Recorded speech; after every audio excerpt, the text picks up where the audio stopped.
Hi மக்களே, இன்றைக்கி எங்கள் வீட்டு சமையலில் என்ன செய்ய போகிறோன்னா, இன்றைக்கி பூரி உருளைக்கிழங்கு தான் செய்ய போகிறோம். ஸோ அதான் காலையிலே போய்ட்டு கடையில் போய்ட்டு உருளைக்கிழங்கு பச்சை மிளகா எல்லாம் வாங்கிட்டு வந்தேன். போட்டுமா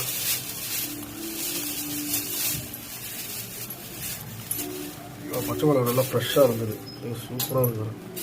ஒரு பச்சை மிளகா ஒரு விரல் சைஸில் இருக்குது. இல்லை காரமாக இருக்கும் போல இருக்குது. உருளைக்கிழங்கு 4 உருளைக்கிழங்கு 350 கிராம். இது கொஞ்சம் சரியில்லை. அப்படியா?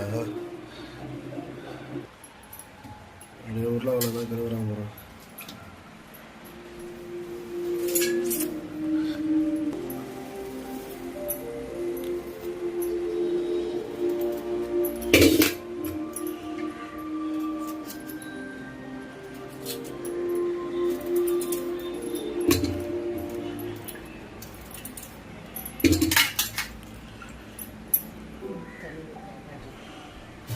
உருளைக்கிழங்கு அதை பாதி தூங்குற அளவுக்கு தண்ணி ஊற்றிக்கிறாங்க. அப்படியே குக்கரில் போட்டு பழைய குக்கரு. இந்த குக்கருக்கு எனக்கும் ஒரே வயசா.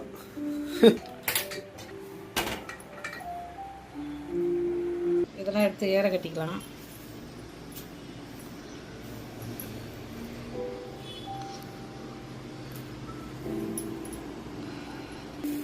இப்போ ஒரு 3 பச்சை மிளகா மட்டும் போதும், எடுத்து வச்சுக்கலாம். மிச்சத்தெல்லாம் எடுத்து நம்ம கவரில் வச்சிட வேண்டியதுதான். அடுத்த சமையலுக்கு பார்த்துக்கலாம் நம்ம.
எல்லாத்தையும் கட் பண்ணி வச்சாச்சு. அடுத்தது உருளைக்கிழங்கு மசாலா ரெடி பண்ண போகிறோம். நாங்கள் பார்க்கலாம். இப்போ வந்து உருளைக்கிழங்கு வேகணும். இன்னும் ஒரு 5 நிமிஷம் வேகணும். வெந்துட்ட பிறகு அப்புறமா நம்ம ரெடி பண்ணிக்கலாம். கொஞ்சம் வெயிட் பண்ணலாம். சரி, நம்ம அதுக்குள்ள பூரி மாவை நம்ம ரெடி பண்ணிக்கலாம். அதுக்கு தேவையான கொஞ்சோண்டு கோதுமை மாவு. ஆனால் நான் வந்து கொஞ்சோண்டு மைதா மாவு சேர்த்து தான் பூரி பண்ணுவேன். நல்லா வெள்ளையாகவும் தெரியும், கொஞ்சம் டேஸ்டாகவும் இருக்கும். நீங்கள் வேணாலும் அப்படி ட்ரை பண்ணி பாருங்க. கொஞ்சோண்டு மைதா மாவு, அவ்வளோதான்.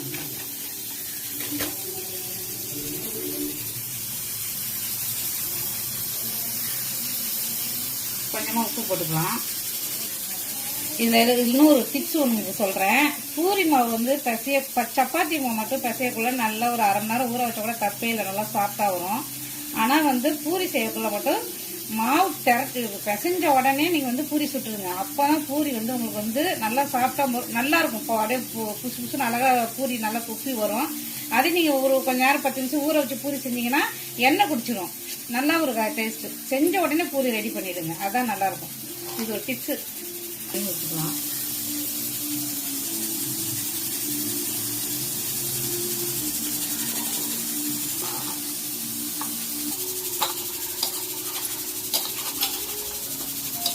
மாவு வந்து கொஞ்சம் பூரிக்கு சுடும் போது டைட்டாக இருக்கணும். மாவு லூஸாக இருக்கக்கூடாது, அப்போ தான் பூரி நல்லாயிருக்கும். ரெடி பண்ணி வச்சு இதுக்கப்புறம் நம்ம சின்ன சின்னதாக உருட்டி தட்டி சுட வேண்டியதான், அவ்வளோதான்.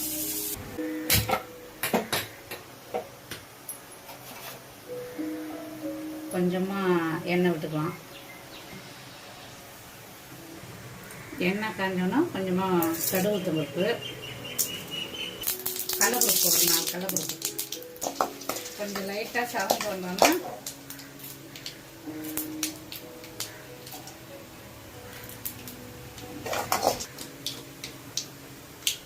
கொஞ்சம் லைட்டாக சவந்து வந்தோன்னா இஞ்சி போட்டுக்கலாம்.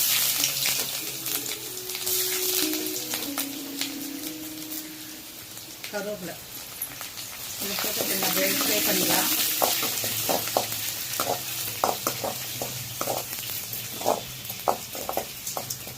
நல்லா காற்று அடிக்குதுங்க காலையிலே, சூப்பராக இருக்குது. வேக்காடு இல்லாமல் வருது.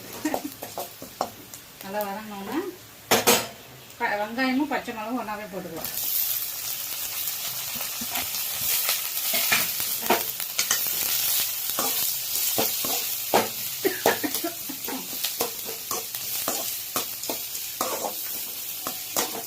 வெங்காயம் வந்து உருளைக்கிழங்கு மசாலுக்கு கொஞ்சம் லைட்டாக தூக்கலாகவே போடுங்க, அது இன்னும் நல்லா இருக்கும் டேஸ்ட்டு. வெங்காயம் எக்ஸ்ட்ரா போட்டிங்கன்னா கொஞ்சம் லைட்டாக கண்ணாடி பதம் வதங்குற வரைக்கும் வதக்கிட்டு ரொம்ப நேரம் வதக்கணும்னு அவசியம் இல்லை. உருளைக்கிழங்கு மசாலாவுக்கு கொஞ்சமாக லைட்டாக வதக்கினாலே போதும். கொஞ்சம் லைட்டாக மஞ்சத்தூள், ரொம்ப ஜாஸ்தி போட்டுறாதீங்க, லைட்டாக போடுங்க, இல்லைன்னா ஓவர் மஞ்சளாக தெரியும், லைட்டாக தெரியணும். இது நல்லா வதக்கி விட்டுட்டு ஏன்னா திருப்பி நம்ம அதை தண்ணி ஊற்றி வேக வைக்கிறனால அது நல்லா வெந்துடும். ஆனால் ரொம்ப வதக்கணும்னு அவசியம் இல்லை. ஆனால் இப்போ கொஞ்சம் தண்ணி விட்டுக்கலாம். போதும். இதுக்கு தேவையான கொஞ்சம் உப்பும் போட்டுக்குவோம். உப்பு போட்டு இது நல்லா கொஞ்சம் கொதி வரணும். இது கொதி வந்த பிறகு நம்ம உருளைக்கிழங்கு அவிச்சு வச்ச உருளைக்கிழங்க இதில் போட்டு லைட்டாக ஒரு வதக்கிறதுனா ரெடி. விசில் அடங்கிடுச்சு, பார்ப்போம். உருளைக்கிழங்கு வந்துருச்சு, சூப்பராக ரெடி பண்ணிக்கலாம்.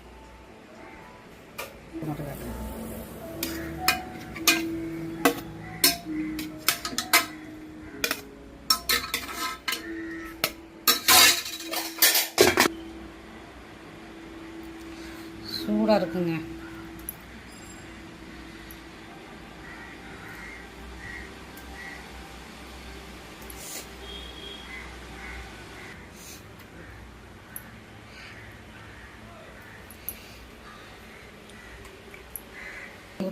ரெடி பண்ணி வச்சாச்சு. இப்போ எல்லாத்தையும் அப்படியே நசுக்கிக்கலாம்.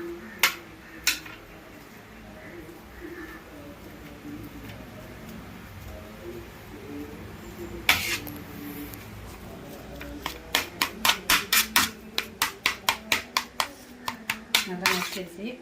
இப்போ நம்ம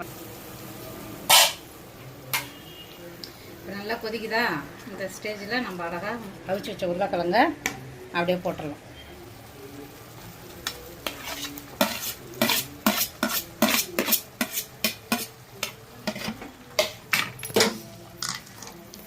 சில பேர் வந்து கடல மாவு ஏதாவது ஊற்றுவாங்க, அதெல்லாம் நீங்கள் ஊற்றணும் அவசியமே இல்லை. இப்படி செஞ்சு பாருங்கள், நல்லாயிருக்கும் டேஸ்ட்டு.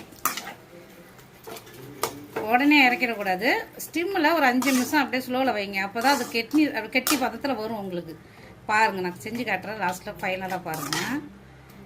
இப்போ பார்க்க தண்ணி மணி இருக்கா, இன்னும் கொஞ்சம் நேரத்தில் பார்க்க. இப்போ கொஞ்சம் மூடி போட்டுக்கலாம்.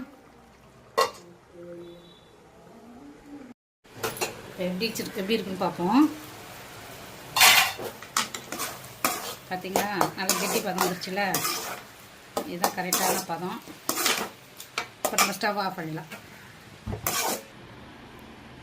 இவ்வளோ கெட்டியாக நல்லா இருக்கு பார்த்தீங்களா. இதுதான் பூரி மசாலா ரெடி. ட்ரை பண்ணி பாருங்கள் எப்படி இருக்குன்னு.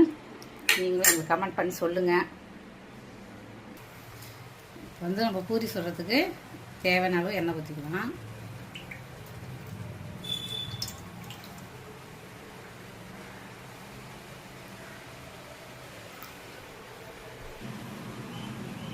இப்போ பூரி தட்டி வச்சாச்சு. இப்போ எண்ணெயும் காயுது. எண்ணெய் காய்ச்சோன்னா பூரி சுட்டா ரெடி ஆகிடும். எண்ணெய் காஞ்சிச்சு. இப்போ நம்ம பூரியை போட்டுக்கலாம்.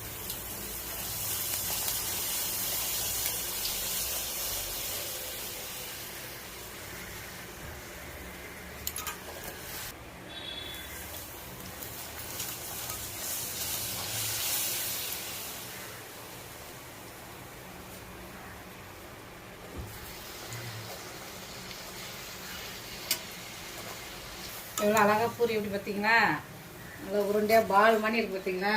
பூரி டேஸ்ட்டும் செம்மையாக இருக்கும். நான் சொன்ன பிறகு மணி ட்ரை பண்ணுவேன்.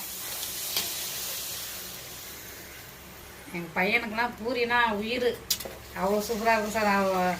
எல்லாமே 4-5 தான் சாப்பிடுவான். என் பையனை 10 சாப்பிடுவான் பூரினா, அந்த மாதிரி இருக்கும் டேஸ்ட்டு.